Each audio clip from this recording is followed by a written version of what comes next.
നമസ്കാരം. മലയാളി വാർത്ത ഇൻസൈഡിലേക്ക് സ്വാഗതം. മലയാളി വാർത്ത നടത്തിയ അഭിപ്രായ സർവേയുടെ രണ്ടാം ഘട്ടത്തിലേക്കാണ്. ആദ്യഘട്ടത്തിൽ നമ്മൾ തിരുവനന്തപുരം, ആറ്റിങ്ങൽ, കൊല്ലം, പത്തനംതിട്ട ജില്ലകളിലെ റിസൾട്ടുകളാണ് പുറത്തുവിട്ടത്. വളരെ വ്യക്തമായ ധാരണ പ്രേക്ഷകർക്കുണ്ടാകുന്ന തരത്തിൽ മലയാളി വാർത്ത അഭിപ്രായ സർവേയിൽ കണ്ടെടുത്ത വസ്തുതകൾ ഞങ്ങൾ വിവരിക്കുകയുണ്ടായി. രണ്ടാം ഘട്ടത്തിലേക്ക് കടക്കുമ്പോൾ നമുക്ക് മുന്നിലുള്ളത് മാവേലിക്കര, കോട്ടയം, ആലപ്പുഴ, എറണാകുളം, ഇടുക്കി ജില്ലകളാണ്. 5 ജില്ലകളിലെ അഭിപ്രായ സർവേയിൽ കിട്ടിയ റിസൾട്ടുകളാണ് മലയാളി വാർത്ത പ്രേക്ഷകരുടെ മുന്നിൽ പങ്കുവയ്ക്കുന്നത്. വളരെ വ്യക്തമായ കാഴ്ചപ്പാടോടുകൂടി ഞങ്ങളുടെ സർവേ ടീം ഈ പാർലമെൻറ്റ് മണ്ഡലങ്ങളിലൂടെ യാത്ര ചെയ്യുകയും നഗരങ്ങളിലും ഗ്രാമാന്തരങ്ങളിലൂടെ ജനങ്ങളുമായി പരമാവധി നേരിട്ട് സംവദിക്കുകയും അവർക്ക് ഒരു ചോദ്യാവലി നൽകുകയും ചെയ്തു. വളരെ സ്വകാര്യമായി അവർ ചോദ്യാവലി പൂരിപ്പിച്ച് ഞങ്ങളുടെ ബാലറ്റ് ബോക്സിലിട്ടു. ആ ബാലറ്റ് ബോക്സിൽ വീണ റിസൾട്ടുകളെ അപഗ്രഥിച്ചുകൊണ്ട് ജനങ്ങളുമായി സംവദിച്ചതിൻ്റെ പശ്ചാത്തലത്തിൽ കൃത്യമായ ഒരു അഭിപ്രായ സർവേ രൂപീകരണത്തിൽ എത്തിച്ചേരുകയായിരുന്നു. സാമ്പിൾ സെലക്ഷൻ വളരെ ശാസ്ത്രീയമായി തന്നെയാണ് ഇക്കാര്യത്തിൽ മലയാളി വാർത്ത അവലംബിച്ച ഒരു രീതി. ആദിത്യൻ്റെ നേതൃത്വത്തിലുള്ള വിദഗ്ധരായ സർവേ ടീമാണ് ഈ സർവേയിൽ പങ്കെടുത്തത്. മിക്ക സ്ഥലങ്ങളിൽ നിന്നും വളരെ കൃത്യതയോടെ നമുക്ക് അഭിപ്രായ സർവേ ഫലങ്ങളിലെത്താൻ കഴിഞ്ഞിട്ടുണ്ടോ? എന്താണ് അതിൻ്റെ ഒരു നിരീക്ഷണം? തീർച്ചയായും പ്രധാനമായും നഗരപ്രദേശങ്ങളിലും ഗ്രാമപ്രദേശങ്ങളിലുമൊക്കെ ജനങ്ങൾ ചിന്തിക്കുന്നത് മാറി മറിഞ്ഞ രീതിയിൽ തന്നെയാണ്. പല രീതിയിലുള്ള താല്പര്യങ്ങളാണ് അവർ പ്രകടമാക്കുന്നത്. നമുക്കറിയാവുന്നതുപോലെ തന്നെ നിയമസഭാ മണ്ഡലങ്ങൾ 6 or 7 വരുന്ന മണ്ഡലങ്ങളാണുള്ളത്. അതിൽ LDFനും LK ഉള്ള മണ്ഡലങ്ങളുണ്ട്, UDFനും LK ഉള്ള മണ്ഡലങ്ങളുണ്ട്. പക്ഷേ അവരൊരിക്കലും ലോക്സഭാ തെരഞ്ഞെടുപ്പിനെ കുറിച്ച് ചിന്തിക്കുമ്പോൾ അങ്ങനെ ഒരു മേൽക്കൈയോ അല്ലെങ്കിൽ LDF ഭരിക്കുന്ന മണ്ഡലമെന്നോ UDF ഭരിക്കുന്ന മണ്ഡലമെന്നോ ഒന്നും തന്നെ വേർതിരിച്ച് കാണുന്നില്ല. അവർ മറ്റൊരു രീതിയിലാണ് ചിന്തിക്കുന്നതെന്നാണ് നമുക്ക് മനസ്സിലാക്കാൻ കഴിഞ്ഞിട്ടുള്ളത്. അതിൽ നമ്മളിപ്പോൾ ആദ്യം പരിശോധിക്കാൻ പോകുന്ന മണ്ഡലം മാവേലിക്കരയിൽ തന്നെ അങ്ങനെ ഒരു മാജിക് സംഭവിക്കുമെന്ന് തന്നെയാണ്, ഒരു വലിയ അട്ടിമറി സാധ്യത നിലനിൽക്കുന്നു എന്ന് തന്നെയാണ് നമ്മുടെ അഭിപ്രായ സർവേയിൽ മനസ്സിലാക്കാൻ കഴിഞ്ഞിട്ടുള്ളത്. മാവേലിക്കരയിൽ എന്ത് സംഭവിക്കും എന്നതിലേക്കാണ് നമ്മുടെ ആദ്യ ശ്രദ്ധ തിരിയുന്നത്. മാവേലിക്കരയിൽ വളരെ ശക്തമായ മത്സരമാണ് ഇപ്പോൾ കൊടിക്കുന്നിൽ സുരേഷും CA അരുൺകുമാറും ബൈജു കലാശാലയും തമ്മിൽ നടക്കുന്നത്. ഇതിൽ LDF UDF നേരിട്ട് ഏറ്റുമുട്ടുന്ന ഒരു മണ്ഡലമാണ് മാവേലിക്കര. വളരെ വർഷങ്ങളായി കൊടിക്കുന്നിൽ സുരേഷിൻ്റെ കയ്യിൽ ഭദ്രമെന്ന് കരുതിയ ഈ മണ്ഡലത്തിന് ഇക്കുറി ലോക്സഭാ തെരഞ്ഞെടുപ്പിൽ എന്താണ് സംഭവിക്കുക? പൊതുവെ ഒരു UDF തരംഗം കേരളത്തിൽ നിലനിൽക്കുമ്പോൾ മാവേലിക്കര അതിനൊപ്പം ചേർന്ന് പോകുമോ, അതോ മാവേലിക്കരയിൽ ഒരു അട്ടിമറിക്കുള്ള സാധ്യതയുണ്ടോ? വിഭിന്നങ്ങളായ അഭിപ്രായ സർവേ റിസൾട്ടുകളാണ് ഇക്കഴിഞ്ഞ ദിവസങ്ങളിൽ മാധ്യമങ്ങളിലൂടെ നമ്മൾ വായിച്ചറിഞ്ഞത്, കേട്ടത്. മലയാളി വാർത്ത സംഘം മാവേലിക്കരയിലെ വോട്ടർമാരോട് നേരിട്ട് അവരുടെ അഭിപ്രായം രേഖപ്പെടുത്താൻ ആവശ്യപ്പെട്ടപ്പോൾ കൃത്യമായ വിലയിരുത്തലാണ് ജനങ്ങൾ ഞങ്ങൾക്ക് നൽകിയത്. കഴിഞ്ഞ തെരഞ്ഞെടുപ്പിൽ കൊടിക്കുന്നിൽ സുരേഷിന് ലഭിച്ചത് 4,40,415 വോട്ടുകളാണ്, 45%. ചിറ്റയം ഗോപകുമാറായിരുന്നു അന്ന് എതിർ സ്ഥാനാർത്ഥി. അദ്ദേഹത്തിന് ലഭിച്ചത് 3,79,000, 39%. കൊടിക്കുന്നിൽ സുരേഷിൻ്റെ ഭൂരിപക്ഷമെന്ന് 61,138 ആയിരുന്നു. 61,000 വോട്ടിൻ്റെ സുരക്ഷിത ഭൂരിപക്ഷത്തിൽ നിൽക്കുന്ന കൊടിക്കുന്നിൽ ഇക്കുറിയും വിജയിക്കുമോ? അതാണ് പൊതുവെ കേരളത്തിൻ്റെ ഒരു സംശയം. വലിയ തോതിൽ BJP NDA വോട്ടർമാരില്ലാത്തൊരു മണ്ഡലമാണ്. കഴിഞ്ഞ തവണ മത്സരിച്ചത് BDJSൻ്റെ തഴവ സഹദേവനാണ്. അദ്ദേഹത്തിന് കിട്ടിയത് 1,33,000 വോട്ടുകൾ. ഇക്കുറി മലയാളി വാർത്ത നടത്തിയ അഭിപ്രായ സർവേയിൽ CA അരുൺകുമാർ, കൊടിക്കുന്നിൽ സുരേഷ്, ബൈജു കലാശാല ഇവർ 3 പേർക്കും ലഭിക്കുന്ന വോട്ട് ശതമാനം ഇങ്ങനെയാണ്. UDFന് 40% വോട്ടുകൾ ലഭിക്കുമെന്നാണ് അഭിപ്രായ സർവേ പറയുന്നത്. NDAക്ക് 16%, LDFൻ്റെ CA അരുൺകുമാർ 41%. 1% മാവേലിക്കരയിൽ മുന്നിട്ട് നിൽക്കുന്നു. ഈ 1% എപ്പോൾ വേണമെങ്കിലും ചാഞ്ചാട്ടങ്ങൾ ഇഞ്ചോടിഞ്ച് മത്സരം നടക്കുന്ന ഒരു മണ്ഡലമായി തന്നെയാണ് LDFനെയും UDFനെയും സംബന്ധിച്ച് മാവേലിക്കരയെ സംബന്ധിച്ച് പറയുമ്പോൾ. കാരണം 2014 മുതൽ 19 വരെ പരിശോധിക്കുമ്പോൾ കൊടിക്കുന്നിലിൻ്റെ വോട്ട് ഷെയർ 40,000 വെച്ച് ഉയരുകയാണ് ചെയ്യാറുള്ളത്. പക്ഷേ ഇത്തവണ അതിലൊരു വലിയ വിള്ളൽ വീഴ്ത്താനായി ഈ ചെറുപ്പക്കാരന് സാധിക്കുമെന്നാണ് പൊതുജനം 2014 കൊടിക്കുന്നിൽ ഏറ്റുമുട്ടിയത് അന്ന് ചെങ്ങറ സുരേന്ദ്രനുമായിരുന്നു. അന്ന് 32,737 വോട്ടുകളുടെ ഭൂരിപക്ഷമായിരുന്നു കൊടിക്കുന്നിൽ ലഭിച്ചത്. പിന്നീട് തൊട്ടടുത്ത വർഷം 2019 ഇരട്ടിയായി. പക്ഷേ അത്ര 60,000 വോട്ടിൻ്റെ സുരക്ഷിത ഭൂരിപക്ഷത്തിൽ നിൽക്കുന്ന കൊടിക്കുന്നിൽ ഇക്കുറി പരാജയപ്പെടും. അതിന് 2-3 കാരണങ്ങളാണ് മണ്ഡലങ്ങളിൽ നമ്മൾ പരിശോധിച്ചപ്പോൾ കണ്ടത്. റിസൾട്ടുകൾ സൂചിപ്പിക്കുന്നത് കൊടിക്കുന്നിൽ സുരേഷിനോടുള്ള ഒരു നെഗറ്റീവ് ഫാക്ടർ ആ മണ്ഡലത്തിലുണ്ട്. അതെ, തീർച്ചയായിട്ടും. കാരണം ഏറെക്കാലമായി എം പി ആയി തുടരുന്ന ഒരു വ്യക്തി എന്ന നിലയിലും ഒരു മാറ്റം ആഗ്രഹിക്കുന്നുവെന്ന് പൊതുജനം പറയുന്നുണ്ട്. മറ്റൊരു കാര്യമായി പറയുന്നത് കൊടിക്കുന്നിലും വലിയ തോതിൽ ഒരു താല്പര്യം തുടക്കത്തിലില്ലായിരുന്നു. അദ്ദേഹം KPCCയുടെ ചുമതലയിലേക്കോ അല്ലെങ്കിൽ മറ്റെന്തെങ്കിലും സ്ഥാനങ്ങളിലേക്കോ മാറുമെന്ന ഒരു പ്രതീക്ഷ ഉണ്ടായിരുന്നു. ഇപ്പോഴത്തെ ഒരു സാഹചര്യത്തിൽ മറുഭാഗത്ത് എന്തുകൊണ്ട് സി അരുൺകുമാറിന് സാധ്യത വർദ്ധിക്കുന്നു എന്ന് ചോദിച്ചു കഴിഞ്ഞാൽ പ്രളയം, നിപ്പ, കൊറോണ ഈ സാഹചര്യങ്ങളിലൊക്കെ തന്നെ വളരെ ചുറുചുറുക്കോടുകൂടി ആക്റ്റീവായി മണ്ഡലത്തിൽ പ്രവർത്തിച്ച ഒരു പ്രവർത്തകൻ കൂടിയായിരുന്നു. ഒരു രാഷ്ട്രീയക്കാരൻ എന്ന രീതിയിൽ ഒരു ചെറുപ്പക്കാരനെ വളരെ നെഗറ്റീവ് ഒന്നുമേ കേൾക്കാനില്ല. ആ രീതിയിൽ ചെറുപ്പക്കാർക്കൊപ്പം നിൽക്കുന്നു, എല്ലാവരുടെയും പ്രശ്നങ്ങൾ കേൾക്കാൻ തയ്യാറുള്ള ഒരു മനുഷ്യൻ എന്ന രീതിയിൽ, ഒരു നല്ല ജീവി എന്ന രീതിയിലൊക്കെ തന്നെ ജനങ്ങൾക്ക് സുപരിചിതനാണ്. വളരെ സ്നേഹമുള്ള ഒരു വ്യക്തി കൂടിയാണ് അരുൺകുമാർ. അതുകൊണ്ട് തന്നെ അദ്ദേഹത്തിന് ഒരു ചാൻസ് കൊടുത്താൽ എന്താ എന്നുള്ളൊരു ചിന്ത മാവേലിക്കരയ്ക്ക് വോട്ടർമാർക്കുണ്ട്. പിണറായി വിജയനെതിരായ ഭരണത്തിനെതിരായ ഒരു വിലയിരുത്തൽ, അതിൻ്റെ ഒരു തരംഗം സംസ്ഥാനത്ത് ആഞ്ഞടിച്ചാൽ ഒരു പക്ഷേ മാവേലിക്കരയിലെ ഈ ഒരു അഭിപ്രായ സർവേ റിസൾട്ടിൽ ചെറിയ വ്യത്യാസങ്ങൾ വരാം. ശരിയാകാനും സാധ്യത ഒരു ഭാഗത്ത് നിൽക്കുന്നുണ്ട്. രണ്ട് വശത്തേക്കും എത്താം. എങ്കിലും ഇപ്പോൾ LDF തന്നെയാണ് മാവേലിക്കരയിൽ ഞങ്ങളുടെ അഭിപ്രായ സർവേയിൽ മുന്നിട്ട് നിൽക്കുന്നത്. മാവേലിക്കരയിൽ നിന്ന് നമ്മൾ കോട്ടയത്തേക്ക് കടക്കുമ്പോൾ കോട്ടയത്ത് ഇരു കേരള കോൺഗ്രസുകൾ നേരിട്ട് ഏറ്റുമുട്ടുകയാണ്. കേരള കോൺഗ്രസ് മാണി വിഭാഗത്തിന് വേണ്ടി മത്സരിക്കുന്നത് തോമസ് ചാഴികാടനാണ്. ഒരു ചാർട്ടേഡ് അക്കൗണ്ടൻറ്റും മുൻ ബാങ്ക് ഉദ്യോഗസ്ഥനുമൊക്കെ ആയിരുന്നു ചാഴികാടൻ. ഏറ്റുമാനൂർ MLA. പല തലങ്ങളിൽ കോട്ടയം ജില്ലയിൽ നിറഞ്ഞു നിൽക്കുന്ന ഒരു നേതാവാണ്, വ്യക്തിത്വമാണ്. അദ്ദേഹത്തെക്കുറിച്ച് ഒരു നെഗറ്റീവും പറയാനില്ല വോട്ടർമാർക്ക്. തോമസ് ചാഴികാടനെക്കുറിച്ച് ചോദിക്കുമ്പോൾ വളരെ പോസിറ്റീവായ മറുപടി മാത്രമാണ് വോട്ടർമാർക്കിടയിലുള്ളത്. ഇടുക്കിയിൽ നിന്നാണ് ഫ്രാൻസിസ് ജോർജിൻ്റെ കടന്നുവരവെങ്കിലും ഫ്രാൻസിസ് ജോർജിനെക്കുറിച്ചും അത്ര നെഗറ്റീവ്സ് ഒന്നുമില്ല. 4 തവണ സ്വന്തം പാർട്ടി മാറി എന്നുള്ളൊരു പേരുദോഷം അദ്ദേഹം നേരിടുന്നുണ്ട്. ജോസഫ് ഗ്രൂപ്പിലെ നിരവധി നേതാക്കൾ ഇതിനിടയിൽ കേരള കോൺഗ്രസ് എമ്മിലേക്കും ജോസഫ് ഗ്രൂപ്പ് വിട്ടും ഒക്കെ പോകുന്ന അവരുടെ പാർട്ടിയിലെ പടലപ്പിണക്കങ്ങൾ നമ്മൾ കഴിഞ്ഞ ദിവസങ്ങളിൽ കാണുന്നുണ്ട്.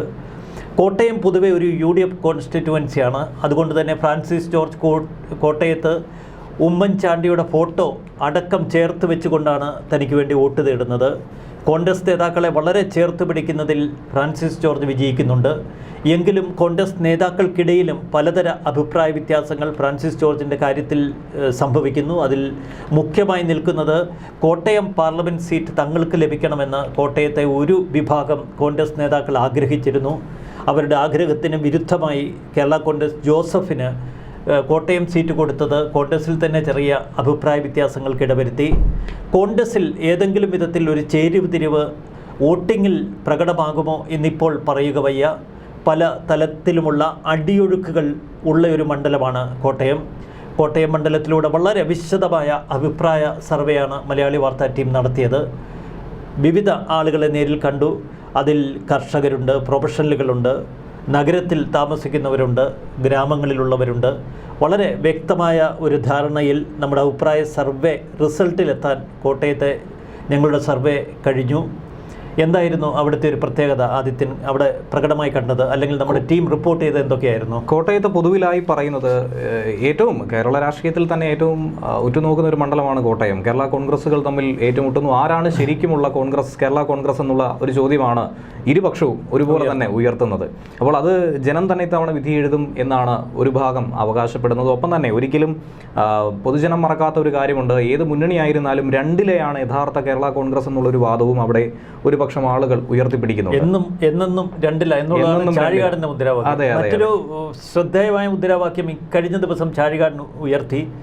ഞാനും രാഹുൽ ഗാന്ധിക്ക് വേണ്ടി കൈയുയർത്താനാണ് പാർലമെൻറ്റിലേക്ക് പോകുന്നത്, പിന്നെ ആർക്ക് വേണ്ടി വോട്ട് തേടാനാണ് രാഹുൽ ഗാന്ധി കോട്ടയത്തെത്തുന്നത്, ഞാനും ഇന്ത്യ മുന്നണിയുടെ ഭാഗമാണ് എന്നാണ് ചാഴികാടൻ പറഞ്ഞത്. അത് വളരെ ചങ്കിൽ കൊള്ളുന്ന ഒരു പ്രയോഗമാണ് ചാഴികാടൻ്റെ. വളരെ വാർത്താ പ്രാധാന്യം ആ ഒരു പ്രയോഗത്തിന് കിട്ടി.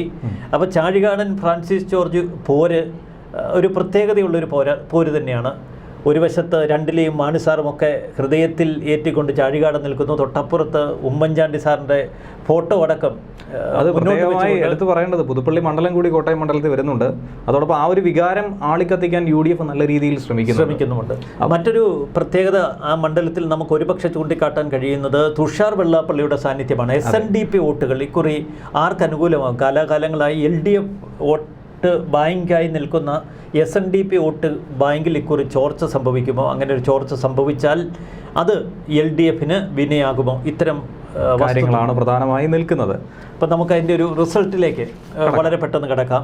കോട്ടയത്ത് തോമസ് ചാഴികാടൻ, ഫ്രാൻസിസ് ജോർജ്, തുഷാർ വെള്ളാപ്പള്ളി 3 പേരും വളരെ ശക്തമായ മത്സരം കാഴ്ചവെക്കുന്നു. ഇതിൽ UDF 41% വോട്ട് ഷെയർ നേടുമെന്നാണ് ഞങ്ങളുടെ അഭിപ്രായ സർവേ. തമാശയെന്ന് പറയട്ടെ, LDFും നമ്മുടെ അഭിപ്രായ സർവേയിൽ 41% എത്തി നിൽക്കുന്നു. LDF UDF ഒപ്പത്തിനൊപ്പം ഇഞ്ചോടിഞ്ച് പോരാടുന്ന ഒരു മണ്ഡലമായി മാറിയിരിക്കുന്നു കോട്ടയം. ചില ചാനലുകളും മാധ്യമങ്ങളുമൊക്കെ UDF മുൻതൂക്കം പ്രവചിക്കുന്നുണ്ട്. അതൊരുപക്ഷെ ഉമ്മൻചാണ്ടി ഇൻഫ്ലുവൻസ് UDFിൻ്റെ ഒരു മണ്ഡലം എന്നുള്ള നിലയിലാകാം. ഈ ഒരു ഫാക്ടേഴ്സൊക്കെ മുന്നിൽ കണ്ട വളരെ വിശദമായ അഭിപ്രായ വോട്ടെടുപ്പാണ് നമ്മൾ കോട്ടയത്ത് നടത്തിയത്.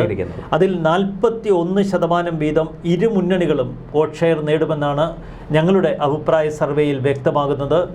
NDAക്ക് തുഷാർ വെള്ളാപ്പള്ളിക്ക് ലഭിക്കുന്നത് 16% വോട്ട്. നമുക്ക് 2019 പോയാൽ എന്തായിരുന്നു കോട്ടയത്തെ ചിത്രം? 2019 മത്സരിച്ചിട്ടുണ്ടായിരുന്നത് ഇതേ തോമസ് ചാഴികാടനായിരുന്നു. സിറ്റിംഗ് MP ആണ് അദ്ദേഹം. അന്ന് UDF മുന്നണിയിലായിരുന്നു. പിന്നീടാണ് മറ്റു ചില രാഷ്ട്രീയ സാഹചര്യങ്ങൾ മൂലം അദ്ദേഹം LDFിലേക്ക് മാറിയത്. അന്ന് LDFിന് വേണ്ടി മത്സരിച്ചത് VN വാസവനായിരുന്നു. അതോടൊപ്പം NDA സ്ഥാനാർത്ഥിയായി കേരള കോൺഗ്രസിൻ്റെ തന്നെ അഡ്വക്കേറ്റ് PC തോമസ് കൂടിയായിരുന്നു. അന്നത്തെ ഒരു ഭൂരിപക്ഷം എന്ന് പറയുന്നത് ചാഴികാടൻ ഏകദേശം 1,06,251 വോട്ടുകളാണ് നേടാൻ സാധിച്ചിട്ടുണ്ടായിരുന്നത്. തൊട്ട് മുൻപത്തെ ഒരു തിരഞ്ഞെടുപ്പിൽ നോക്കുമ്പോൾ അന്ന് ജോസ് കെ മാണി ആയിരുന്നു. അപ്പോൾ അന്ന് 1,20,599 വോട്ടുകൾ. പിന്നീട് ഉണ്ടായ തിരഞ്ഞെടുപ്പിൽ ഒരു ഏകദേശം 20,000 വോട്ടിൻ്റെ ഒരു ചോർച്ച ഉണ്ടായി. പക്ഷേ ഇത്തവണ ഒരു 50,000-ന് മുകളിൽ ഭൂരിപക്ഷം ലഭിക്കുമെന്ന പ്രതീക്ഷ ചാഴികാടൻ്റെ ക്യാമ്പുകൾ പങ്കുവയ്ക്കുന്നുണ്ട്. ഒപ്പം ഫ്രാൻസിസ് ജോർജിൻ്റെ ക്യാമ്പുകളാകട്ടെ 1,00,000-ന് പുറത്ത് വോട്ടുകൾ നേടുമെന്ന ആത്മവിശ്വാസം അവരും പങ്കുവയ്ക്കുന്നുണ്ട്. എന്തായിരുന്നാലും ഒരു ബലാബലം, അതെ ഒരു ബലാബല പരീക്ഷണം തന്നെയായിരിക്കും അവിടെ സംഭവിക്കാൻ പോകുന്നത്. ഇതിനിടയിൽ നമ്മുടെ BDJ സ്ഥാനാർത്ഥിയായിട്ടുള്ള തുഷാറിന് നിലവിലുള്ള കഴിഞ്ഞ തവണ ഉണ്ടായിരുന്ന 17% അത് നിലനിർത്താൻ സാധിക്കുമോ, കൂടുതൽ ഉയർത്താൻ കഴിയുമോ എന്നുള്ള ഒരു സംശയം മാത്രമാണ് അവിടെ നിലനിൽക്കുന്നത്. ചാഴികാടൻ കഴിഞ്ഞ തവണ നേടിയ 1,00,000-ന്റെ ആ മാർജിൻ വോട്ടുകൾ കേരള കോൺഗ്രസ് എമ്മിൻ്റേതാണെങ്കിൽ, കേരള കോൺഗ്രസ് മാണി വിഭാഗത്തിൻ്റെതാണെങ്കിൽ ചാഴികാടൻ സുരക്ഷിതനാണ്, ഭയപ്പെടേണ്ട യാതൊരുവിധ സാഹചര്യം. പക്ഷേ അതിൽ മറ്റൊരു വസ്തുതയുള്ളത് SNDP വോട്ടുകൾ തുഷാർ വെള്ളാപ്പള്ളി എത്രമാത്രം LDFിൽ നിന്ന് അടർത്തിക്കൊണ്ടുപോകും. അക്കാര്യം നമുക്ക് കാത്തിരുന്ന് കാണുക മാത്രമേ അതിൽ മാർഗമുള്ളൂ. കോട്ടയത്ത് നിന്ന് നമുക്ക് നേരെ ആലപ്പുഴയിലേക്ക് പോകാം. ആലപ്പുഴ ഒരു നിസ്സാര മണ്ഡലമല്ല. കേരളത്തിൽ ഏറ്റവും ശക്തമായ പോർവിളികളുള്ള ഒരു മണ്ഡലമാണ്. KC വേണുഗോപാൽ, AM ആരിഫ്, ശോഭ സുരേന്ദ്രൻ 3 പേരെയും നമുക്ക് തള്ളിക്കളയുക വയ്യ. അതോടൊപ്പം ആലപ്പുഴ മണ്ഡലത്തിൽ നമ്മുടെ ഒരു ഉറ്റ സുഹൃത്ത് KM ഷാജഹാൻ കൂടി മത്സരിക്കുന്നു. ഇന്ന് രാവിലെയും ഞാൻ അദ്ദേഹവുമായി സംസാരിച്ചു. അദ്ദേഹം ഒട്ടും ആത്മവിശ്വാസത്തിന് കുറവില്ലാത്ത വിധമാണ് എന്നോട് സംസാരിച്ചു. ഒരു നിശബ്ദ വിപ്ലവം ആലപ്പുഴയിലുണ്ട് എന്ന് അദ്ദേഹം വിശദമാക്കുന്നുണ്ട്. വളരെ ശക്തമായ ഒരു പ്രതീകം തന്നെയാണ് KM ഷാജഹാൻ ആലപ്പുഴയിൽ. കാരണം അദ്ദേഹം നിരന്തരം ഈ സർക്കാരിൻ്റെ അഴിമതികൾക്കെതിരെ, എല്ലാ പാർട്ടികൾക്കും എതിരെയുള്ള ആ പാർട്ടികളിലുള്ള പുഴുക്കുത്തുകൾക്കെതിരെ എന്നും ശക്തമായി ധീരമായി പൊരുതിയ ഒരാളാണ്. തൻ്റെ പോരാട്ടങ്ങളുടെ ഒരു പ്രതീകം എന്നുള്ള നിലയിൽ തന്നെയാണ് അദ്ദേഹം ആലപ്പുഴയിൽ മത്സരിക്കുന്നത്. അതുകൊണ്ട് 3 സ്ഥാനാർത്ഥികൾക്കും ഒരു ബുദ്ധിമുട്ട് ഷാജഹാൻ ഒരുക്കുന്നു എന്ന് വേണമെങ്കിൽ പറയാം. കാരണം ചിലപ്പോൾ ചില പ്രസംഗങ്ങളിൽ KM ഷാജഹാൻ ആഞ്ഞടിക്കുന്നത് KC വേണുഗോപാലിനെ ആവാം. തൊട്ടടുത്ത പ്രസംഗം നേരെ മൈക്ക് തിരിച്ചു വയ്ക്കുന്നത് ശോഭാ സുരേന്ദ്രനെ മോദിക്ക് നേരെയാവാം. അപ്പോൾ ഇത് കണ്ട് ഊറ്റം കൊള്ളുന്ന AM ആരിഫിന് നേർക്കും പിണറായി വിജയനും നേർക്കാവാം അടുത്ത ആക്രമണം. അങ്ങനെ ആലപ്പുഴയെ ഒരു ഹരം കൊള്ളിച്ചുകൊണ്ട് നമ്മുടെ KM ഷാജഹാൻ നിൽപ്പുണ്ട്. എന്താണ് ആലപ്പുഴയിൽ സംഭവിക്കുന്നതെന്ന് നമുക്കൊന്ന് പരിശോധിക്കാം. ആലപ്പുഴയിൽ KC വേണുഗോപാൽ ദേശീയ തലത്തിൽ തലയെടുപ്പുള്ള നേതാവാണ്. കോൺഗ്രസിൻ്റെ വലിയ ഏറ്റവും തലയെടുപ്പുള്ള നേതൃവിഭാഗത്തിൽപ്പെട്ടയാൾ. രാഹുൽ ഗാന്ധിയുടെ വലങ്കൈ. കേരളത്തിലെ കോൺഗ്രസ് പ്രസ്ഥാനം തൻ്റെ കയ്യിലാണ് എന്നൊരുപക്ഷെ വിശ്വസിക്കുന്ന ഒരു വിഭാഗമെങ്കിലും അംഗീകരിക്കുന്ന ഒരു നേതാവ് KC വേണുഗോപാൽ. അതുകൊണ്ട് KCയുടെ ഒരു തോൽവിയെക്കുറിച്ച് ചിന്തിക്കുകയേ വയ്യ. അദ്ദേഹത്തിൻ്റെ ദേശീയ രാഷ്ട്രീയ താല്പര്യങ്ങൾക്കെതിരാകും അത്തരം കാര്യങ്ങൾ. തൊട്ടപ്പുറത്ത് മത്സരിക്കുന്ന എം ആരിഫ് മണ്ഡലം വളരെ സുപരിചിതനായ LDF സ്ഥാനാർത്ഥിയാണ്. KC വേണുഗോപാൽ മുഖ്യമായി മോദി വിരുദ്ധ BJP വിരുദ്ധ പ്രസംഗങ്ങളിലാണ് ഫോക്കസ് ചെയ്യുന്നതെങ്കിലും പിണറായി വിജയനെതിരെ കൃത്യമായ ആക്രമണത്തിൽ അദ്ദേഹം മടിക്കുന്നില്ല. ഒരുപക്ഷെ ആലപ്പുഴയിലെ ജനഹൃദയങ്ങളിലേക്ക് ഇരച്ചു ചെന്ന ഒരു നേതാവ്, ഒരു വനിതാ നേതാവ് തന്നെയാണ് ശോഭാ സുരേന്ദ്രൻ. അവരുടെ തീപ്പൊരി പ്രസംഗങ്ങൾ, ശോഭാ സുരേന്ദ്രൻ്റെ നടുക്കമുണ്ടാക്കുന്ന ഇടപെടലുകൾ, ഏറെ പ്രത്യേകതകളുള്ള കേരളത്തിലൊരു വനിതാ നേതാവ് തന്നെയാണ് ശോഭാ സുരേന്ദ്രൻ. ആത്മാർത്ഥത, അതിൻ്റെ ഉഗ്ര ശബ്ദമാണ്, ഉഗ്ര രൂപമാണ് ശോഭാ സുരേന്ദ്രൻ. BJPയുടെ ഏറ്റവും ശക്തമായ വനിതാ മുഖം. അതുകൊണ്ട് തന്നെ ആലപ്പുഴയിൽ ഇക്കുറി ശോഭാ സുരേന്ദ്രൻ കൂടുതൽ വോട്ട് ഷെയർ നേടും എന്ന് ആദിത്യൻ കരുതുന്നുണ്ടോ? എന്തായിരുന്നു ആലപ്പുഴയിലെ ജനങ്ങളുടെ പ്രതികരണം? ഗെയിം ചേഞ്ചർ എന്ന് പറയുന്നത് ആലപ്പുഴയിൽ ശോഭാ സുരേന്ദ്രൻ തന്നെയാണ്. പ്രത്യേകമായി പറയാം, ഏറ്റവും നല്ലൊരു രാഷ്ട്രീയ പോരാട്ടം ഉണ്ടാകുന്നത് ആലപ്പുഴ മണ്ഡലത്തിൽ നിന്നാണ് ഞാൻ വിശ്വസിക്കുന്നത്. അതിന് കുറച്ച് കാരണങ്ങളുണ്ട്. 2019 അന്ന് ഡോക്ടർ KS രാധാകൃഷ്ണൻ മത്സരിക്കുമ്പോൾ അദ്ദേഹത്തിന് കിട്ടിയത് 1,87,729 വോട്ടുകൾ, അതായത് 17.24%. അത് തന്നെയാണ് ഏറ്റവും പ്രധാനപ്പെട്ടത്. അതിൽ വർധനമുണ്ടാവുമോ ഇക്കുറി ശോഭാ സുരേന്ദ്രന്? എൻ്റെ ഒരു നിരീക്ഷണം അനുസരിച്ചിട്ട് ശോഭാ സുരേന്ദ്രൻ്റെ ഇതുവരെയുള്ള പെർഫോമൻസ് അനുസരിച്ച് പാലക്കാടായിരുന്നാലും ആറ്റിങ്ങലായിരുന്നാലും 2ാം സ്ഥാനത്തെത്താൻ സാധിച്ചിട്ടുണ്ടായിരുന്നു. അപ്പോൾ ശോഭയുടെ പ്രത്യേകത, BJP 2ാം സ്ഥാനത്ത് എത്തുക എന്ന് പറയുന്നത് നിസ്സാര കാര്യമല്ല. മുൻകാലങ്ങളെ അപേക്ഷിച്ച് നോക്കുകയാണെങ്കിൽ ഇന്നിപ്പോൾ നിരവധി മണ്ഡലങ്ങളിൽ 2ാം സ്ഥാനത്ത് തുടരാൻ കഴിയും. പക്ഷേ ശോഭാ സുരേന്ദ്രൻ ചെയ്തിരിക്കുന്നത്, ആറ്റിക്കൽ മണ്ഡലം പരിശോധിച്ചപ്പോൾ നമ്മൾ പറഞ്ഞതാണ്, 10% നിന്നും 25% പോയി. അതായത് 15% വോട്ട് ഷെയർ കൂട്ടി 1,00,000-ലധികം വോട്ടുകൾ സമാഹരിക്കാൻ ശോഭയ്ക്ക് സാധിച്ചു. സമാനമായ രീതിയിൽ ശോഭാ സുരേന്ദ്രൻ ഇതുവരെ മത്സരിച്ച മണ്ഡലങ്ങളിൽ 1,00,000-ൽ കൂടുതൽ വോട്ടുള്ള ഒരു മണ്ഡലം എന്ന് പറയുന്നത് ആലപ്പുഴ മാത്രമാണ്. മറ്റ് മണ്ഡലങ്ങളിലൊക്കെ 1,00,000-ൽ താഴെയായിരുന്നു വോട്ട്. കഴിഞ്ഞ തവണ 40.96% വോട്ട് ഷെയർ നേടിക്കൊണ്ടായിരുന്നു LDF സ്ഥാനാർത്ഥി ആലപ്പുഴയിൽ വിജയിച്ചത്. അന്ന് ഷാനിമോൾ ഉസ്മാന് ലഭിച്ചത് വെറും 40%. LDF UDF ഇഞ്ചോടിഞ്ച് വെറും 10,000 വോട്ടിന്റെ വ്യത്യാസം മാത്രമാണ്. ചെറിയ നേരിയ ഭൂരിപക്ഷം. അപ്പോൾ തുടക്കം മുതൽ വലിയ പോർവിളികളുള്ള ആ മണ്ഡലത്തിൽ നേരിയ ഭൂരിപക്ഷത്തിലായിരുന്നു LDF ജയിച്ചത്. ഇക്കുറി ആരാവും ആലപ്പുഴ ഒരു വിജയി? അതേക്കുറിച്ച് അങ്ങോട്ടേക്ക്, ആ മണ്ഡലത്തിലേക്ക് കടന്നു ചെല്ലുമ്പോൾ എന്തെങ്കിലും മുൻവിധി ഉണ്ടായിരുന്നോ? ഒരു മുൻവിധിയും ഇല്ലാതെ കടന്നു തന്ന, പ്രത്യേകിച്ചും LDFനെ സംബന്ധിച്ച് ആകെയുള്ളൊരു കച്ചിത്തുരുമ്പായിരുന്നു ഈ മണ്ഡലം.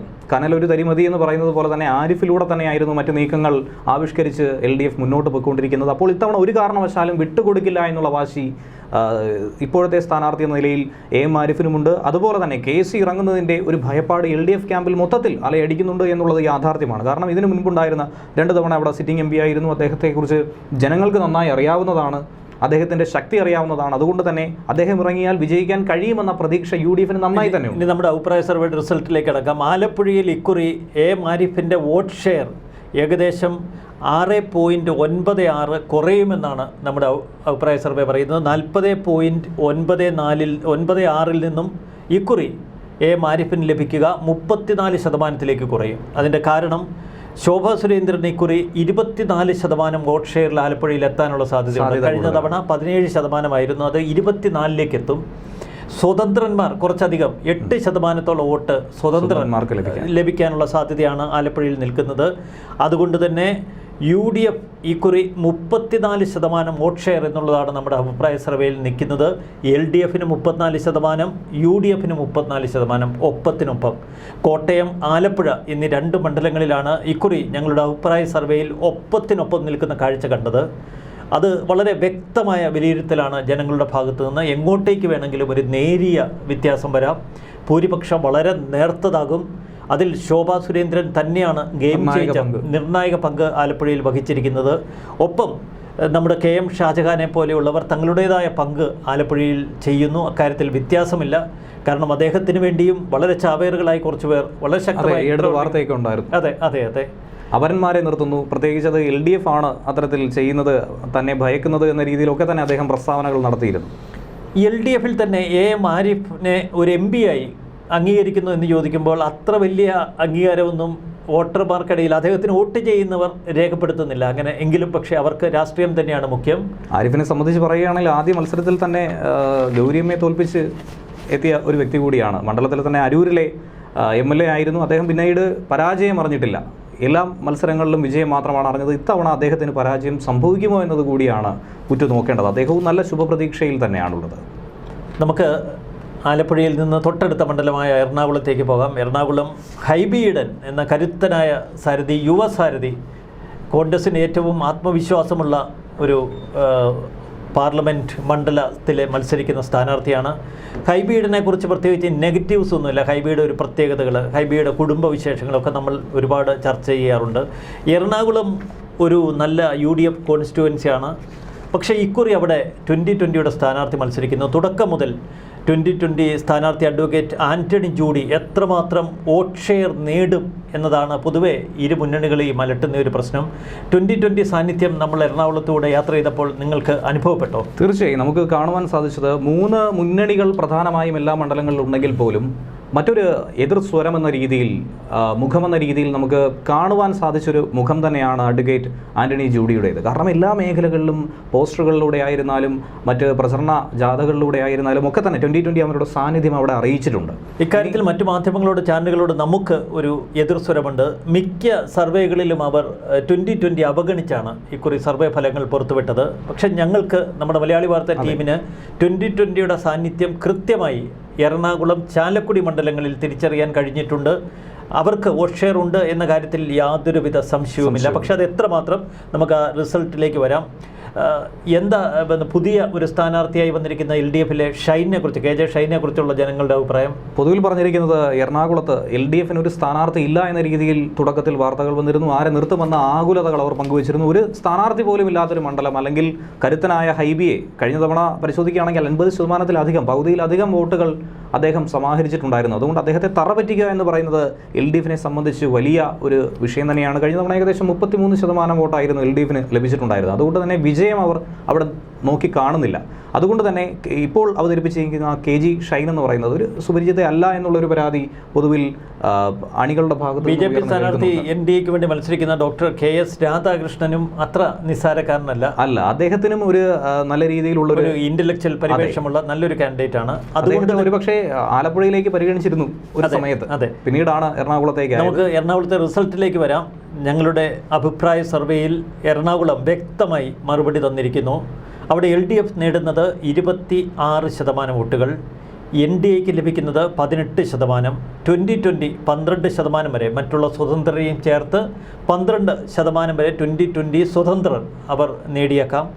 ഇവിടെ ഹൈബീഡൻ UDFന് വേണ്ടി സമാഹരിക്കുന്നത് 43% വോട്ടുകൾ. വളരെ വളരെ നിർണായകമായ ഒരു വിജയമായിരിക്കും ഹൈബിക്ക്.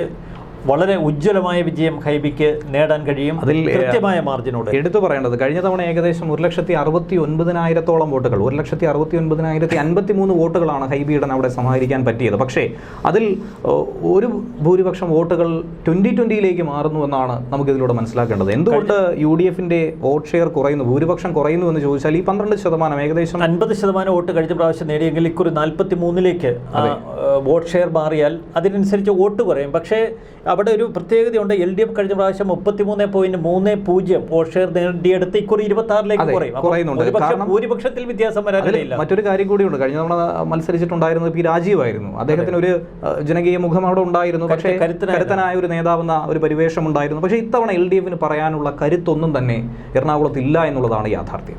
ഒരു ഭരണവിരുദ്ധത ഏറ്റവും പ്രകടമായി കണ്ടൊരു മണ്ഡലം തന്നെയാണ് എറണാകുളം. എറണാകുളത്ത് നിന്ന് നമുക്ക് നേരെ ഇടുക്കിയിലേക്കൊന്ന് കയറാം. ഇടുക്കി മണ്ഡലത്തിൻ്റെ ഒരു പ്രത്യേകത, ഇടുക്കി എല്ലാ കാലത്തും UDFനെ ചേർത്ത് പിടിച്ചിട്ടുള്ളൊരു മണ്ഡലമാണ്. ഒരിക്കൽ ജോയിസ് ജോർജിനെ ചേർത്ത് പിടിച്ചപ്പോഴാണ് പൊതുവെ കേരളം ഇടുക്കി മണ്ഡലത്തിൻ്റെ ആ ഒരു മനോഭാവത്തെക്കുറിച്ച് ചിന്തിച്ചത്. PT തോമസിനെ തോൽപ്പിച്ച് കരുത്തനായ ജോയിസ് ജോർജ് കടന്നു വരുമ്പോൾ അതിന് പിന്നിൽ ഒരുപിടി ഘടകങ്ങളുണ്ടായിരുന്നു.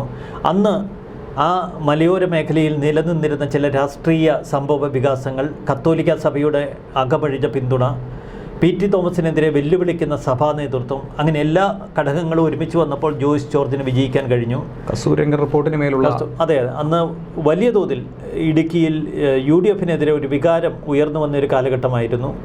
ഇക്കുറി ഡീൻ കുര്യാക്കോസ് എന്ന സിറ്റിംഗ് MPയെ നേരിടുന്നത് പഴയ പടക്കുതിര ജോയിസ് ജോർജ് തന്നെയാണ്.